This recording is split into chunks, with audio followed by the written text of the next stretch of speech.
This is nearly the last Sunday evening Mass of the summer. Indeed, for some of you, it is the last, as you head out this coming week to places far and wide. And it's nice to pause, I think, to take stock and to consider the road ahead. So before you go, I invite you to take a second and think about where you've been. Think perhaps about your favorite place on this campus. For some of you, it might be this beautiful basilica. For others, it might be the main building and the dome. For others, especially those who are undergrads here, it might be the football stadium, or maybe even the parking lots and fields around them, for reasons I won't go into. It could be anywhere, really. Anywhere that reminds us of some special moment, or a person, or a feeling. I think, though, that we'd all have to agree, if pressed, that most people's favorite spot on this campus, whether recently or long acquainted with the place, is the grotto. It's really our soul. It's where we run when we're grateful, or where we go when our hearts are heavy or sad, or when we're anxious or restless or uncertain. It is our center.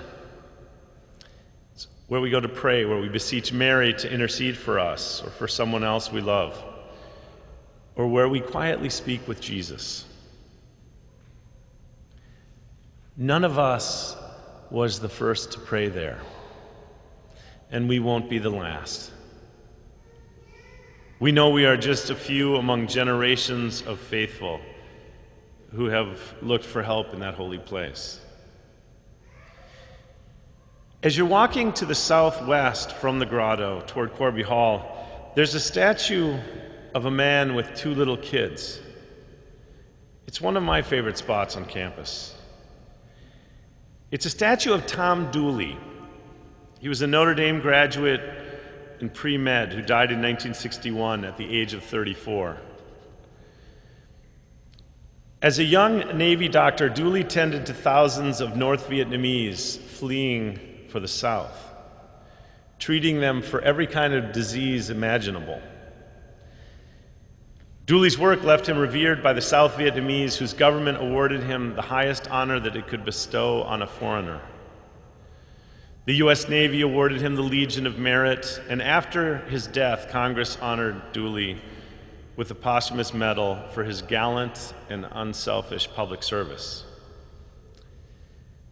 Tom Dooley loved Notre Dame, and especially the grotto. And in front of his statue there is a letter that he wrote to Father Ted Hesburgh from a hospital in Hong Kong in the month before he died. If you haven't had a chance to read it, I commend it to you. It's worthy of your time. I want to share with you just a little piece of it. You see, Dooley was lying in his hospital bed describing what was happening to him, and he tells Father Ted of his illness and of his hope. And in the midst of it, even as he speaks of the calm of his heart and the depth of his prayer, he says in this February letter, and I quote him,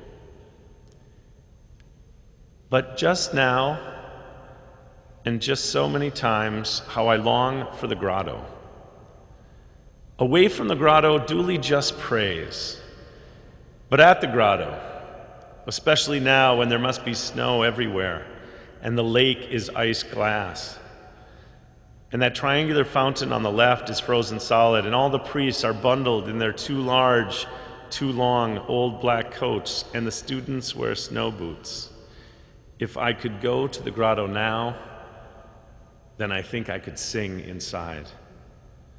I could be full of faith and poetry and loveliness, and know more beauty, tenderness, and compassion." This is soggy sentimentalism, I know. But cold prayers from a hospital bed are just as pleasing to God as more youthful prayers from a grotto on the lid of night.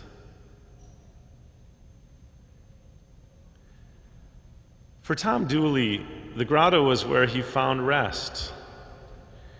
It's where he went when he was thirsty, where he went to pray, to speak to the Lord. It is where his heart sang.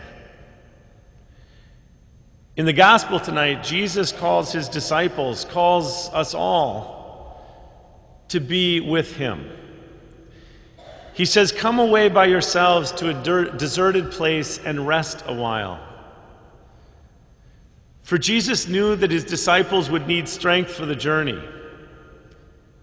He was sending them out among so many who desperately needed the love and care of a gentle shepherd.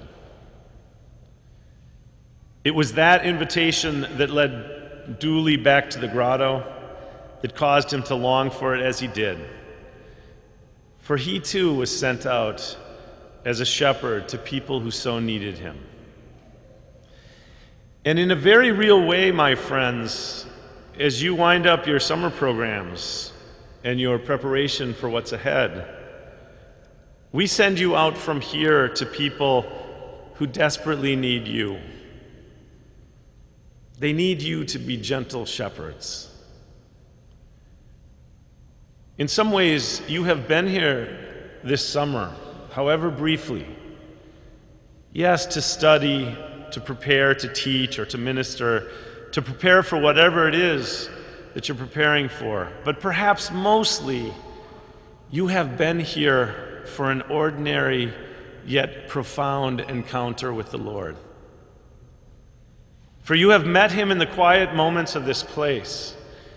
You have met him in each other, and you will continue to encounter him in your memories and your hopes, even as you go out from here, around the table of the Lord, in the people among whom you serve, and in the quiet moments when the Lord will call you to rest with him a while. And we know of our need of it, our need for renewal and new life, our need to meet him anew. And the promise is real, because as St. Paul says so beautifully in the second reading tonight, Christ is our peace. For through him we have access in one Spirit to the Father. So as you move on, find time again and again to answer Jesus' invitation. Come away by yourselves and rest a while. In the midst of these days, it is so right that we should gather here together in this holy place to restore our souls. This is a moment where our weary lives can find rest and peace. This is a place where we touch anew our heart of hearts. And so we come here as the Israelites who the Lord loved, as those to whom Paul makes the promise of peace. We come here together to recommit ourselves to a journey with the Lord. Our longing for the Christ we share at this table and our longing for the joy that awaits us ought to mirror Tom Dooley's yearning passion for the grotto. We must open our hearts to Christ's peace, give ourselves to him, and give ourselves away in humble service. We go out from here to be the gentle shepherds that God's people need. If you get a chance in the coming days, spend a moment at the grotto and pray. And let yourself be filled with faith and poetry and loveliness. And know more beauty, tenderness, and compassion. And let your heart sing. And then come away again and again and again, wherever you are, and rest in Christ's peace.